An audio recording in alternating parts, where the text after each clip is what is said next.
नमस्कार दोस्तों, जय श्री लक्ष्मी नारायण, जय Shiv Shakti, triple three divine knowledge channel में आप सभी लोगों का स्वागत है। दोस्तों, आज जो मेरी वीडियो की मेन टॉपिक है वो यह है कि जीवन जीने के लिए मनगढ़ंत कहानी चाहिए या यथार्थवादी दृष्टिकोण चाहिए, यानी कि रियलिस्टिक अप्रोच। तो इस टॉपिक के ऊपर ही आज मेरी ये वीडियो है। अगर मेरी ये वीडियो आप लोगों को अच्छा लगे तो कृपया चैनल को एक लाइक, शेयर और सब्सक्राइब कर दीजिए। तो चलिए दोस्तों, वीडियो को बिना देर किए आगे बढ़ाते हैं।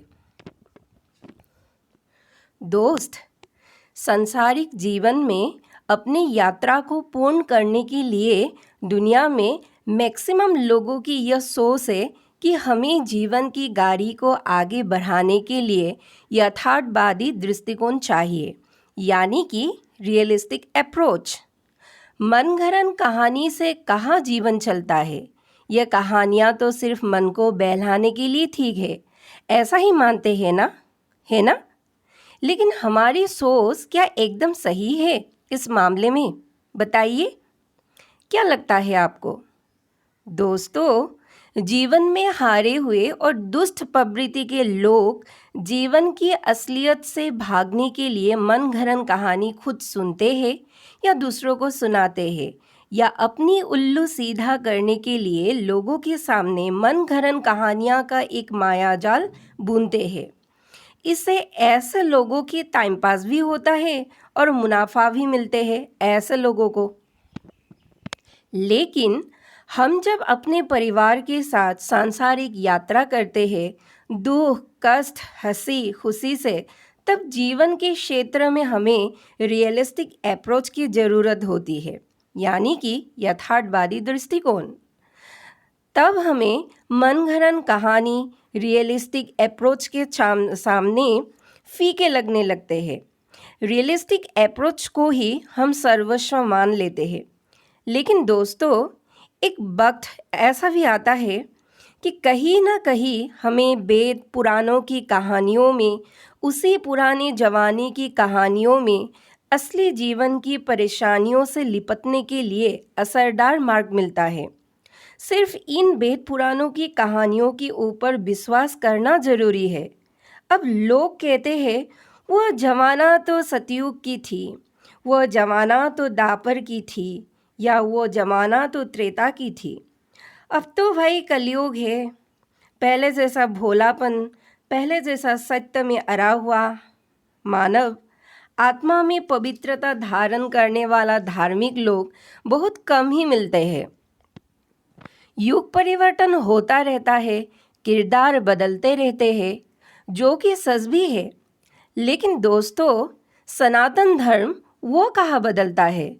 पूरा विश्व सनातन है, पूरा विश्व की चलाने का प्रक्रिया सनातन है। सत्य हो, त्रेता हो, द्वापर हो या कलयुग, धर्म और विश्व प्रक्रिया बदलते नहीं हैं। बदलते हैं तो सिर्फ लोगों की इरादे, लोगों की वचन, लोगों की चाल, लोगों की तर्क, लोगों की दुनिया देखने की नज़ारा। बस यही सब गलत आदत लोगों के जीवन में मुसीबतों का पहाड़ लाता है। अगर हम मानव अपने इरादे, अपने वचन, अपने चाल, अपने तर्क, अपनी दुनिया देखने की नज़ारा सार्वभौमिक स्तर से सनातन बना ले, तो लोग इसी कलयुग में शांति का जीवन बिताएगा। असीम शांति, अपने अंदर असीम शांति की सागर की लहर उठेंगे सब मानव के हृदय में। इस दुनिया में हम सभी मानव खुलकर श्वास ले पाएंगे। प्रतिपल हमारे हृदय में ईश्वर बैठेंगे, हमसे बातें करेंगे। जिस मानव को ईश्वर के साथ बातें करने को मिले, तब उसकी अंतरात्मा ईश्वर की गोद में सर रखकर सोने में ईश्वर मानव एक, इस भाव का लहर दौड़ता है पूरा शरीर में। हर वक्त हमारे नयन, आत्मा ईश्वर को ही तो खोजते हैं। तब आपको यह संसारिक स्वार्थी दुनिया चाहे कुछ भी क्यों ना कहे, कुछ भी, क्या फर्क पड़ता है? आपकी आत्मा, आपकी आंखों की अश्रु सिर्फ और सिर्फ ईश्वर के पीछे ही दीवाने होते हैं। सिर्फ हम मानवों को केवल यही ढूंढना है। आपके अंतर आत्मा साफ और पवित्र तो है ना? कहीं समय के पाक चक्र में पड़कर मैला तो नहीं हुआ है? क्योंकि मैला और अपवित्र मन कभी भी ईश्वर को प्राप्त नहीं कर सकते। इसीलिए जीवन की रियलिस्टिक अप्रोच भी, यानी कि यथार्थवादी दृष्टिकोण भी, वेद और पुराणों की आधारित कहानियों की गूढ़ तत्व के आधार पर ही होना चाहिए, है कि नहीं दोस्त? यानी कि सनातन धर्म के आधार पर। क्या समझे? क्या समझे दोस्त?